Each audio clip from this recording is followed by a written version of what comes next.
Jadoffice TV Show.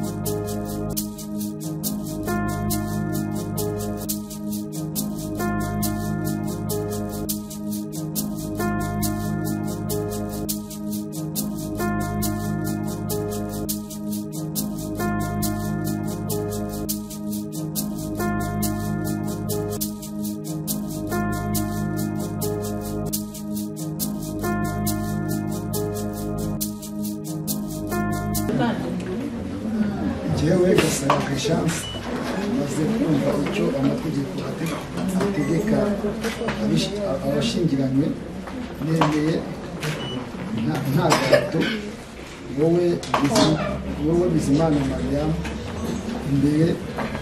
umbera umugore tukazabana uko twabyiyemeje kandi dukurikije uko amategeko ya Repubulika y'u Rwanda abiteganya.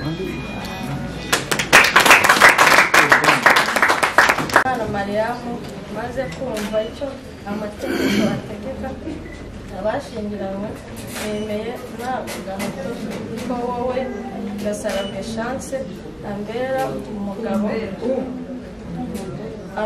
umugabo tukazabana uko twabyiyemeje kandi dukurikije uko amategeko ya Repubulika y'u Rwanda abiteganya. Maze kumva amasezerano Gasarabwe Chance na Bizimana Mariam benshi kandi mu bubasha mpabwa n'amategeko nemeje ko kuva mu bashyingiranywe nk'uko amategeko abiteganya.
Mana ishobora byose turagushira hejuru turakuramya turaguhimbaza Mana kubw'icyubahiro cyawe Mana uyu mwanya duhagazemo tukugize uwa mbere kuko mwami uyu munsi wari uzi kera tutarawumenya bamenye mwami ni ukuri Chance ndetse na Mariamu mbere y'uko mwami bakira urusoro imigisha bazahora nayo mwami barayiteguriye none kugira kuri uyu munsi tubonye umugisha ukomeye wo kugira ngo mwami bahane isezerano imbere y'amategeko tugushimire mwami uburyo wabanye nabo ni ukuri hari byinshi wabakoreye ababasengeye ababareze bose turande turanezerewe mwami niwe wabikoze niyo mpamvu tukwigize Mana kugira ngo ugiye kubera hano ari bo biyobora mu izina rya Yesu Kristo kugira ngo wageze hano wese mwami ijambo riravuga ngo mwami ngo twishimane n'abishima barishimye natwe turishimye turanezerewe ndetse n'abafite uburwayi bukire mu izina rya Yesu Kristo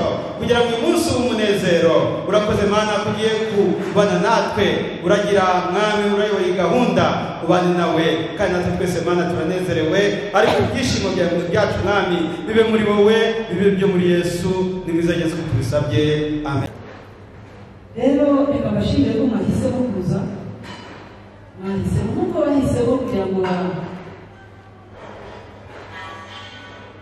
bakore iki gikorwa mu rwego rwo gukiranuka mu rwego rwo kuzuza gukiranuka kose mu rwego rwo kubahisha aho icyo bari cyo mu rwego rwo kwinjira mu migisha y'Imana neza mu rwego rwo kubahisha ababyeyi mu rwego rwo guhagarara mu gihugu n'ijuru byose tubakomere mu mashyi.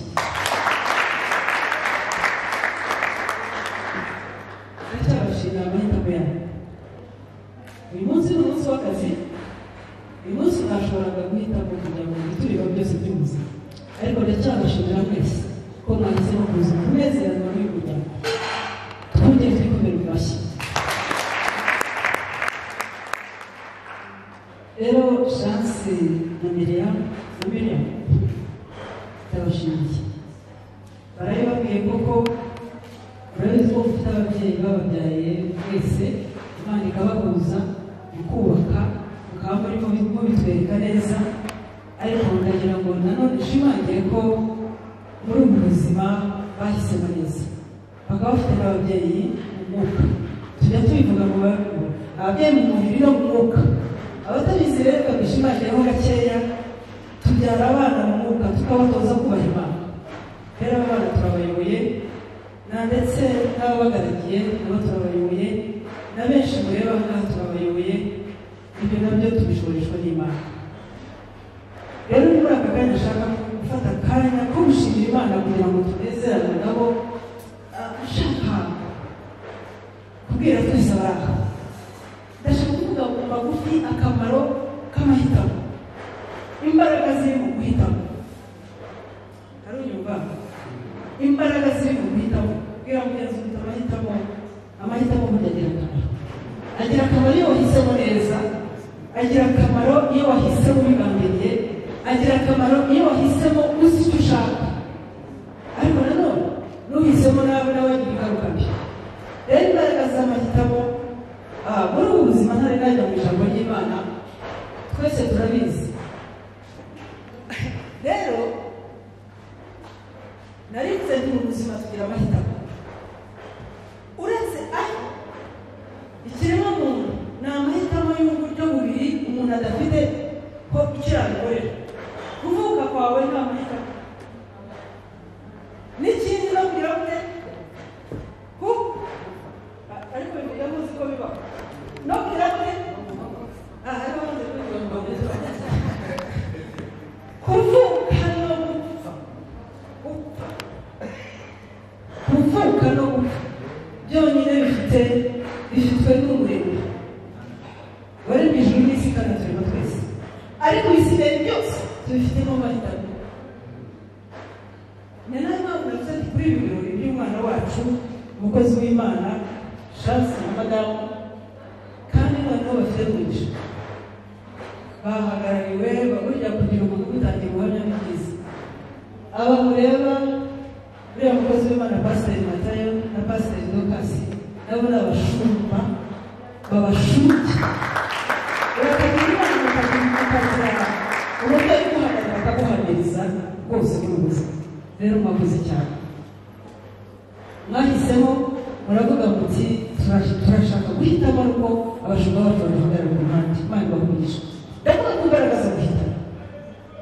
Mwahisemo kubaha ngaha, bahisemo kudutumira, bahisemo guhitamo nk'umubyeyi kandi bafite benshi, mfite umutware wanjye bakabaye bavuga ati tumutegereza azaze, ariko bahisemo barugenda ndavuga ku mbaraga zo guhitamo. Reka twihute tujye mu ijambo ry'Imana. Ndabwira twese abari tubashika ko bahisemo neza, ariko mu magufi ndagira ngo dutandukane. Hano uvuga uti kuva uyu munsi ngiye guhitamo. Mu gitabo cya Mose igice cya 5 umurongo wa 6 haravuga ati ahubwo mushake Uwiteka kandi nibwo muzabaho, kugira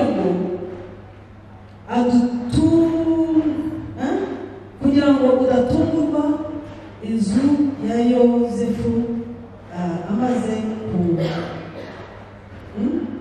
ameze nk'umuriro ukomoka. Ndashaka kuvuga ngo ahubwo uri umwe mu mwaganira ukavugana waje ukavuga uti ahubwo ni ukuvuga ngo ibyo wakoraga byose ariko hari n'ikintu ugomba kwitaho ushaka Uwiteka kubaho kubera ko ushobore kubaho. Ariko noneho urashaka gushingira muri ingoma za mbere cyangwa se icumi mu gitabo Gutegeka kwa 2 igice cya 30 umurongo wa 19 aravuga uyu munsi ntanze ijuru n'isi ho abahamya bazabashinja, ibyo ni ijambo ry'Imana, yuko mushyize imbere ubugingo n'urupfu n'umugisha n'umuvumo, nuko uhitemo ubugingo ubone kubaho wowe n'urubyaro rwawe.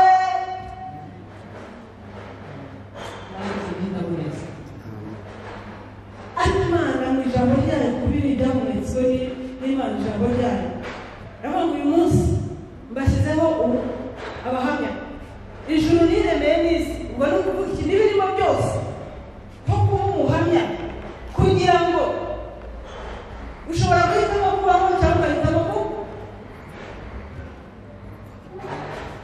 ariko ibyo ni nabwo rero gusa tuvuge turashaka guhitamo kubaho, ntabwo dushaka gupfa. Ariko kubera iki? Kugira ngo tubone kubaho twebwe nawe urubyaro rwacu. Ndacyabashimira ko bahise neza, nanakangurira natwe imitima yacu mu bihe tugezemo bibi cyane, mureke tuganirire guhitamo gukora ibyiza bizatuma tubaho mu mugisha w'Imana. Umugisha w'Imana ni ibintu byinshi cyane, ariko nakoresha akanya gake twagufiya kugira ngo dukangurirwe gusa, naho ubundi mu minsi mike tuzabatumira dukora umurimo w'Imana mu itorero Deliverance Church. Kuba tuzabatumira rwose tuze tubabwire ukuntu twahisemo neza kubaho twizeye Yesu Kristo tukabaho. Uyu munsi yishyizeho abahamya Chance na Miriam. Uyu munsi mwahamagaje ababyeyi bababyaye mu mubiri n'ababyeyi mu mubiri mu mwuka, bivuga ngo dore twebwe twahisemo gukiranuka twujuje amategeko y'isi n'igihugu dutuyemo. Navuga cyane imbere y'Imana turavuga ngo akaramata tuzabana. Turabashimiye guhita natwe tuvuga ngo guhitamo neza, natwe tuvuga ngo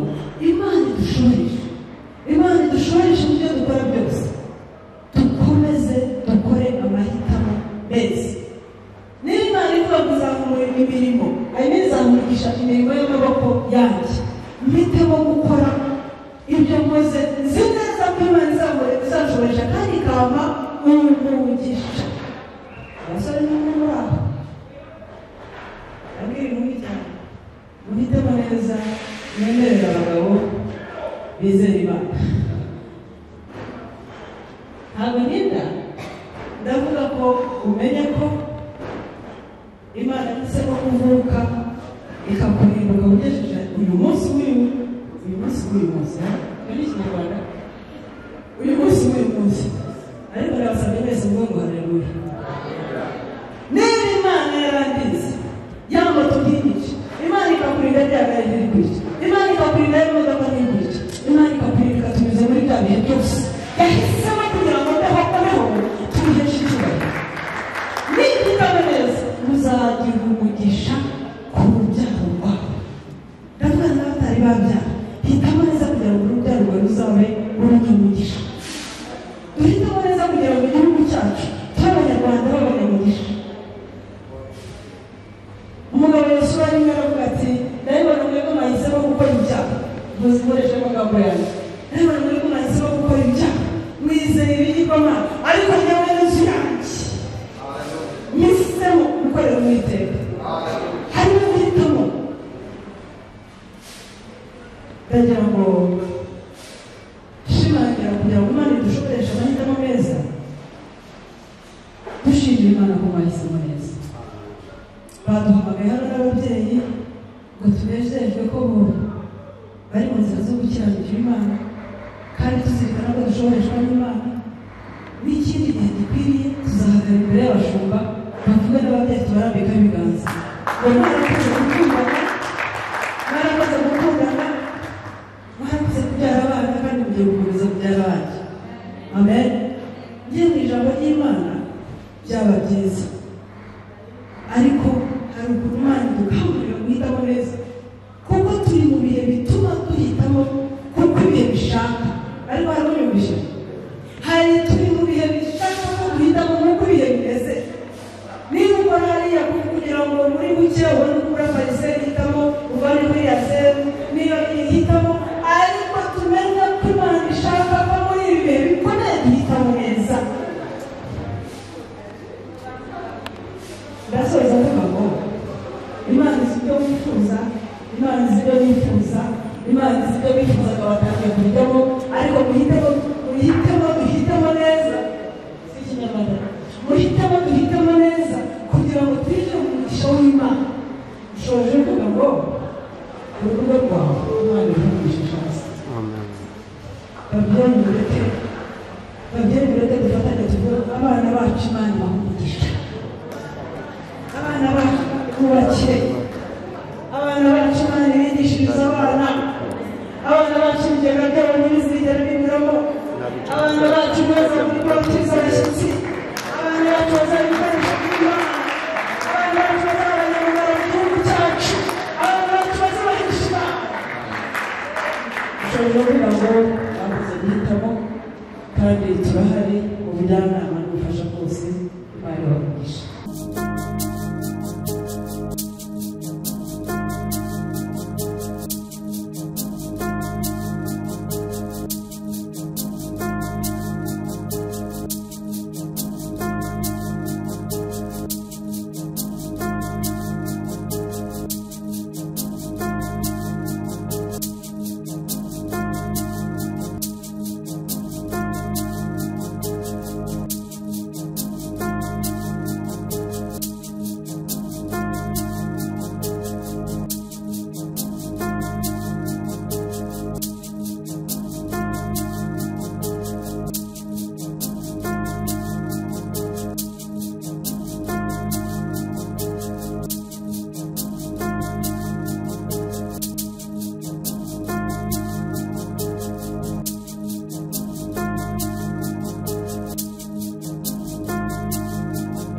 na mbere ndashima Imana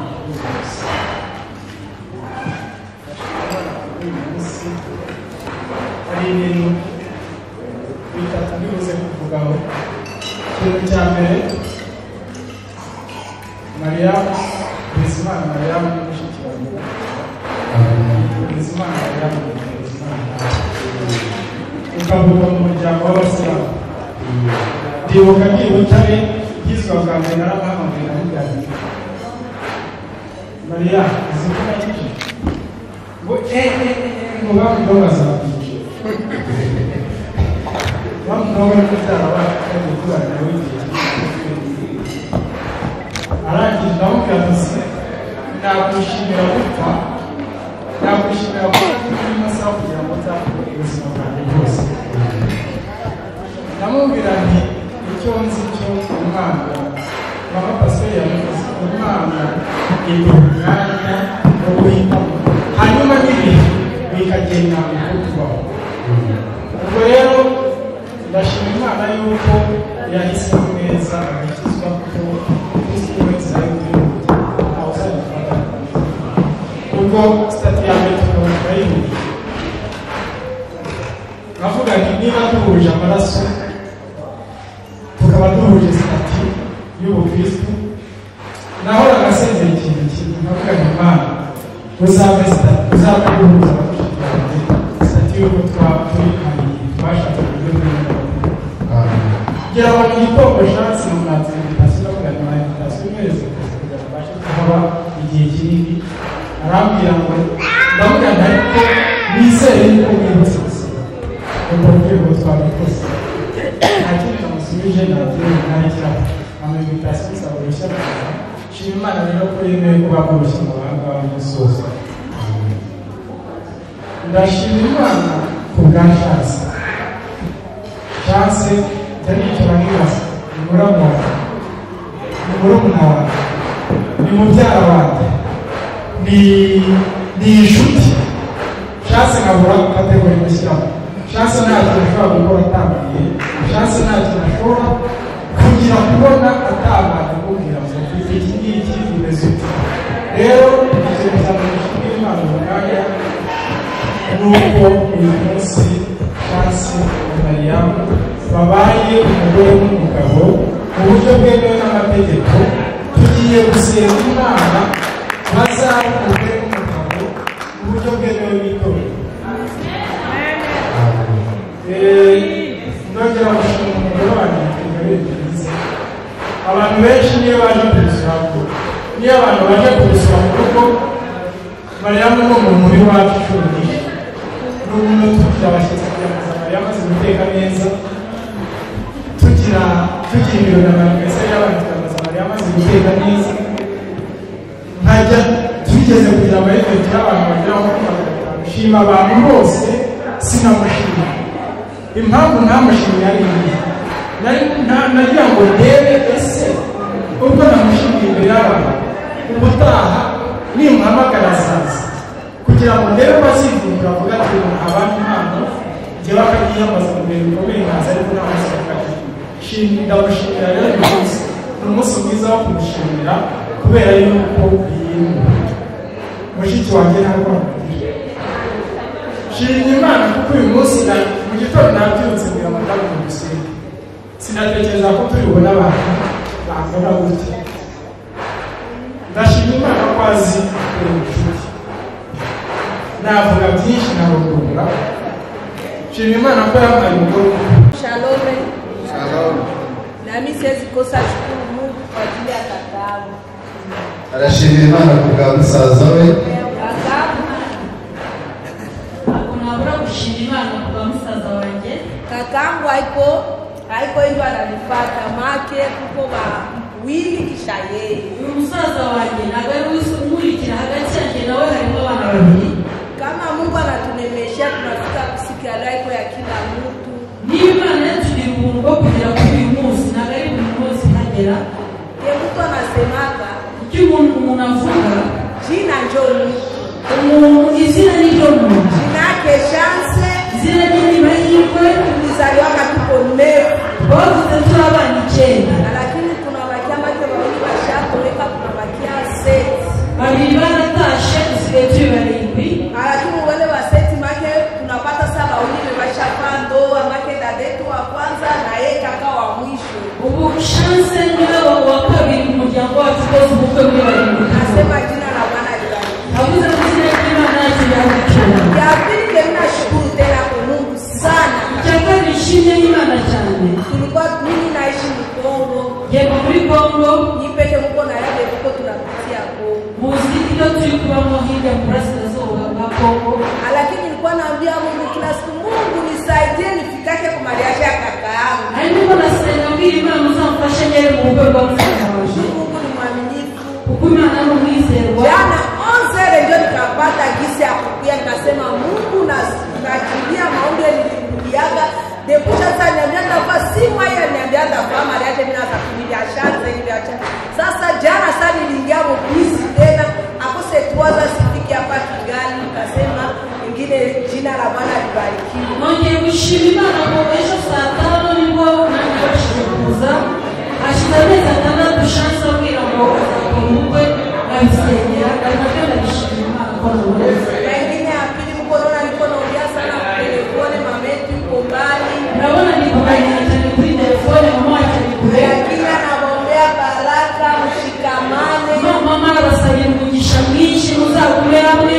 Acha tusiweke kitabachanisha. Vita yote inaweza kumoka, mpigane juu mshinde. Yagira ikintu kizabatandukanya, intambara zose muzahura nazo muzafatanye kurwana bari mu neza. Na sisi kama familia Natwe n'umuryango tunamwitikia, tutamfungulia mapiga na mfuko wa mchele. twebwe tuzajya gusangiza igikoni tumufungurira umufuka w'umuceri. Jina la Bwana libarikiwe. Imana yacu yakitura.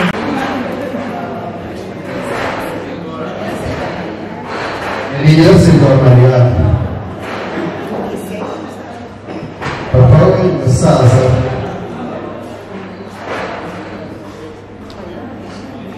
Ati Mariya nishimiza mu ya mbere nta kibazo.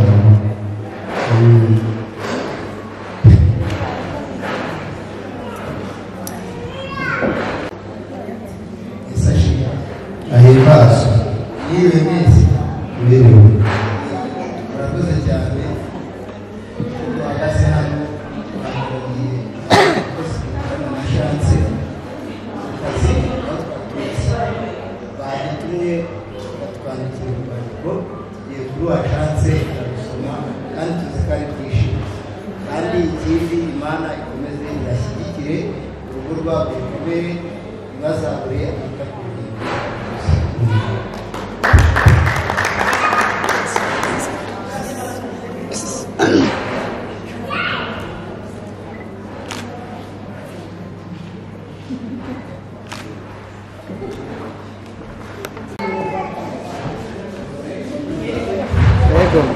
Anyway, tunanezerewa. Yesu mubyaha wa uyu nawe Mimi ni nyina wabo. Twishimiye umunsi mwiza Imana yagiriye Mimi. Turanezerewe mu muryango wacu.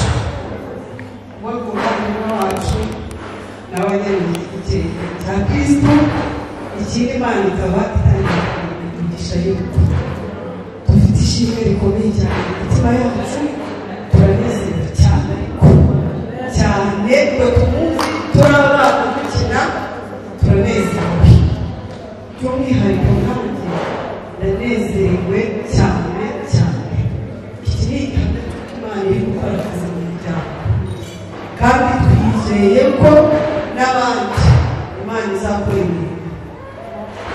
Uyu wacu rero dukunda twamuteguriye Imana twamuteguriye. Twese turi ababyeyi turahangana. Mimi tugutegura igitego cyiza.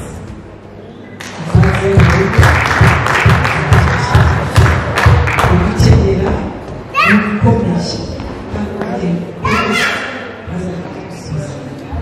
Imana bamushikiza.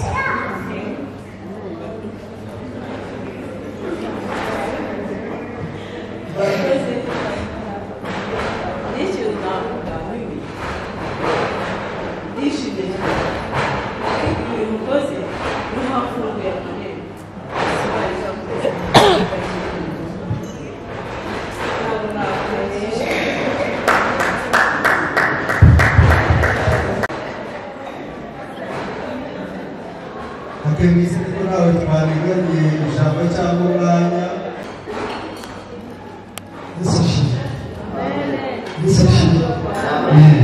Byose basubije izina rya Yesu. Amen.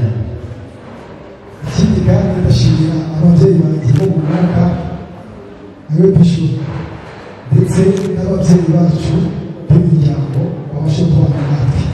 Impamvu ngiye gushima Imana mu bintu bibiri. Ndashimira Imana ko yampaye umubyeyi ubyara yitwa Nyiramunani Rose. Umubyeyi ubyara mu mwuka yitwa Rose Agasani. Uko bitinda Yesu ashimye. Karagasha cyane ndende ko mami wanjye byumva ko nta mubyara yitwa Rose bagahuriye. So rero icyo namukunze cyane nimubwira iyi gahunda yambaye hafi kandi arambwira ati Mungu wanjye nzamushimike kandi nzagendana nawe. Ndetse n'abashumba bagaragiye Pastor Mathieu na Pastor Kayirishabo bandi ababyeyi na mama Pastor awe mama Dogas aho ngaho umva ko mwari. So turashimira Imana ku muryango wacu. Imana dutangiye kuri uyu munsi. Imana tugiye neza. Hano hariho abantu benshi abo dusengana, harimo abo dukorana, harimo abo twiganye, abo fatanya bakuru banjye barumuna banjye bari hano. Yesu nashimye cyane. Imana yikora yagiye integeza kubana n'abantu mu ngeri zose. Hano abantu tumara kuva 92 tuzigaye. Urumva ntabwo nagiye nsiga bagenzi banjye kandi bifuzaga ko bazajya kuri uyu munsi bakumva nasezeranye mu rwego rw'amategeko. Haleluya, haleluya, amen. Haleluya, amen. Yesu nashimye cyane, amen. Urumva rero uyu munsi ni ibyishimo wacu mu. Haleluya, haleluya, amen. Papa Dijefone wahageze bari abantu twaturanye kuva 98 ahora ko bakiriye bose bakuze tufite byose turaje shema akunyaje. Ndashimira Imana kuba bonjour muramurongo mu Kinyarwanda n'ukuri uyu munsi yaramagaye mu gitondo saa 12 ko ikintu cyane babije kumubwira yabaye muri ati nasengera uyu munsi abona ati ko tubona abashumba tubirasengewe humurashya icyizere ko kwizera niko kunyuma. Haleluya. Kuko nagize ko uyu munsi ari gutya nari maze kumenya ababyeyi ko bambwira ati tubaha bambwira ngo tubaha noneho bavuga ati ndavuga ati ibintu usibye Imana igihe kwiziga saa sita icyo mpamvu ugiye gukora kuko zino zari umunsi ndazakumva ubuhamya rero n'abahamya. Haleluya. hari bamwe bagiye bafata umwanzuro ku munota wa nyuma na Jado Fils yafashe ku munota wa nyuma agiye mu kazi arangije ati chance nshaka kureba ikirori cyawe nanezerewe. Simfite uko neza navuga ku mu mazina ariko mwese ndabashimira kandi ndabakunda. Nukuri ndabakunda kandi usibye rero n'umuryango wanjye na madamu turabakunda. Rero mpamvu twashatse ko uyu munsi twiyereka n'iri shusho kuko igihugu cyaturere n'iri shusho n'ababyeyi bababwira ati mu minsi iri imbere ukwezi kwa 11 turajya imbere y'itorero asigaye turi umuryango ushimwa n'Imana n'igihugu mbese isi yose bavuga ko ubwo butagenda twavuye mu wacu. Amen, amen. Ndashimira ababyeyi babanye natwe ni ukuvuga abashumba banjye nanone ariko nanone bambaye ku ruhande. Imana ibahe umugisha kandi buri wese yagura imbago zabo. Bumva ari ibyo ngibyo nashakaga kuvuga kuri uyu munsi wa none kugira ngo baratindira ni ukuri Imana ibahe umugisha. Bashiki banjye ntanezerewe kubona imfura y'urugo bita Uwera Justine. Haleluya. Uyu ni imfura y'urugo aturiza ajyanaga n'igitabo mu rusengero. Uyu munsi yagira ati musaza wanjye muteye intambwe ndi mu nyuma ahagaritse akazi n'abaza ndashimira Imana ko bwana Imana ibahe umugisha. Haleluya. Ndabwanze kuvuga reka ukiriwe kabizi akunda musaza we bakagura barakazi rero nawe kuko ubu avuze ari ndamuzi kumuzi ari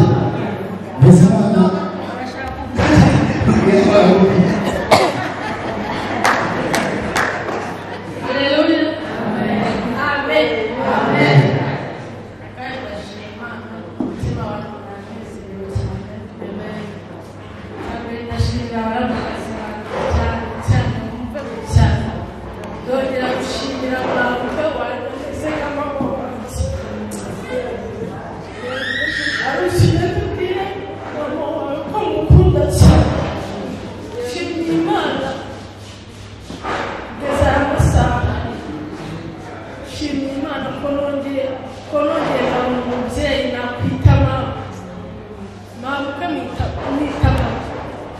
Nshimira Imana ankunda nk'uko mama wanjye yankunda, n'ubwo batashye nkiri mutoya. Ubundi uriya musaza wanjye niwe nitaga papa, niwe nitaga mama, ariko ubu ngubu nagiye mu wundi muryango, nabonye mama, mbona ba papa, ngira na musa nabivuga.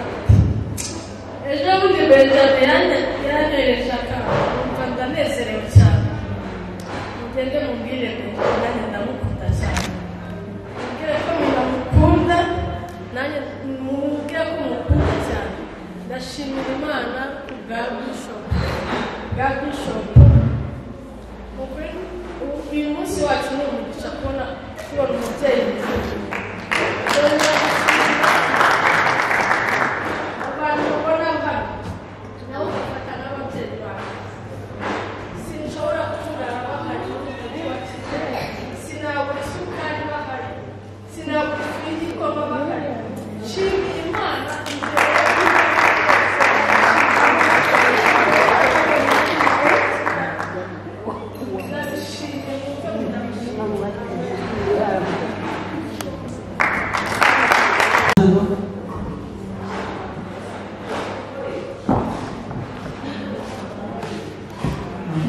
abashumba b'itorero tubereye ababyeyi buka abana bacu. Reka turebe n'abanyitorero bashoboye kuva mu kazi ukaboneka guhaguruka mu mutwe muhaguruke. Imana ibakugisha nagwicuye. Uyu munsi twarawusengeye kandi wagenze neza. Ubundi navuganye n'ababyeyi muri muhaguruke, ariko nta kibazo, reka duhuze umutima dushimira Imana ko yaremeye abana bacu uyu munsi mwiza nk'uyu nguyu. Kuko rero Imana mwiza cyane. Rero tugiye guhuza amaboko, kwizera Imana kugira ngo tuzageze mu kwa 11 twongere tunezeranwe n'abana bacu.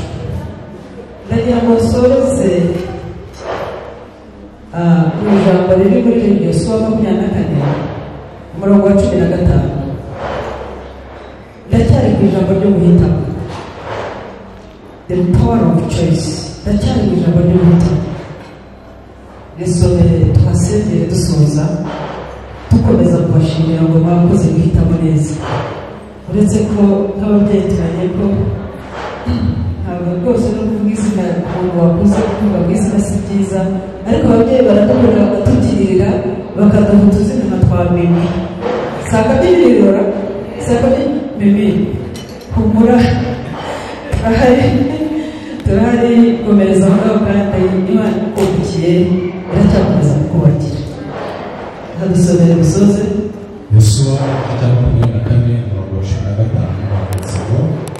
kandi niba mutekereza ko ari bibi gukorera Uwiteka uyu munsi n'ikoranirizo bazakorera, niba ari izo mana basokuruza bakoreraga zo hakurya rwa ruzi, cyangwa imana z'Abamori bene iki gihugu murimo, ariko jye n'inzu yanjye tuzakorera Uwiteka. Amen. Amen.